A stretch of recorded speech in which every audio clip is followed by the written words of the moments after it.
రెండు ఆలే. అయితే ఇప్పుడు మీరు సినిమాలు కొంచెం అంటే ఉధృతి తగ్గడానికి కారణం మీరు ఆర్టిస్ట్గా మంచి డిమాండ్లో ఉండడం, పెద్ద పెద్ద సినిమా అవకాశాలు రావడం, మీ పారితోషికం పెరగడం అటువంటిది కూడా కారణం ఏంటొచ్చు. కొంతవరకు చిన్న నిర్మాతలుగా అందుబాటులో లేకపోవడం.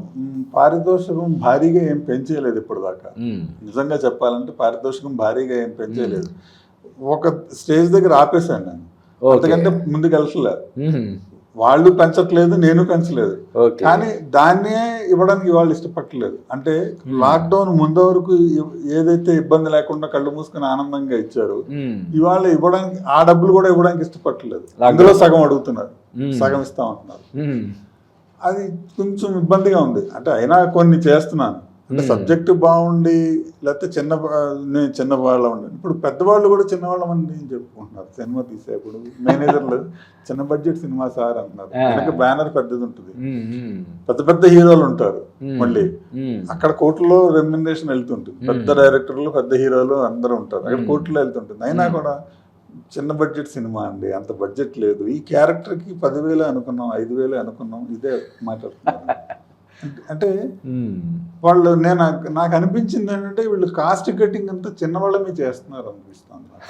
పెద్దవాళ్ళని వదిలేసి కాస్ట్ కటింగ్ అంతా చేస్తున్నారు. మీకు 10 మంది చిన్నవాళ్ళ బడ్జెట్ ఒక బడ్జెట్తో సమానంగా ఉంటుందండి. కరెక్ట్. వీళ్ళని కత్తిరిస్తే ఏమొస్తుంది? కత్తిరించాల్సింది సరిపోయేదానికి మనకి మామూలుగానే సామెత ఉంటుంది, వెనక నుంచి దబ్బనాలు పడిపోయినా పర్వాలేదు, ముందర సూదులు పడిపోతే ఏరుకుంటారని. అవునవును, ఆ చందాన్ని వెళ్తుంది ఇండస్ట్రీ అనిపిస్తుంది నాకు. కానీ అంటే రెమ్యూనరేషన్స్ ఒప్పుకున్న రెమ్యూనరేషన్స్ ఇవ్వడానికి కూడా ముప్పు తిప్పలు పెట్టి 3 చెరువులు నీళ్ళు తాగిస్తున్నారు, అది వేరే సంగతి. అంటే ఇండస్ట్రీ 90% ఫెయిల్యూర్ ఉన్న ఇండస్ట్రీ ఇది. కాబట్టి సహజంగా మీరు చెప్పిన చిన్న చిన్న ఇబ్బందులు బాధలు తప్పవేమో నాకు అనిపిస్తుంది. ఉంటాయి, అంతే కదా. ఇప్పుడు సినిమా ఇండస్ట్రీ అనే కాదండి, ఇప్పుడు అన్ని ఇండస్ట్రీస్ లోనూ పేమెంట్ దగ్గర ఏడిపించే వాళ్ళు ఎక్కువ ఉన్నారు. మనకి ఒక స్టాండర్డ్ మెంటాలిటీ అయిపోయింది. పని చేయించుకున్నప్పుడు, పని మాట్లాడుకున్నప్పుడు ఉన్న ఇది అయిపోయిన తర్వాత ఉండదండి మన వాళ్ళకి. ఏంటంటే ఇవ్వాల్సి వచ్చేప్పుడు నొప్పి వస్తూ ఉంటుంది. అది నాకు తెలిసి మిడిల్ మెన్ వల్ల ఎక్కువ ప్రాబ్లం అనిపిస్తుంది నాకు, అసలు వాళ్ళ కంటే కూడా.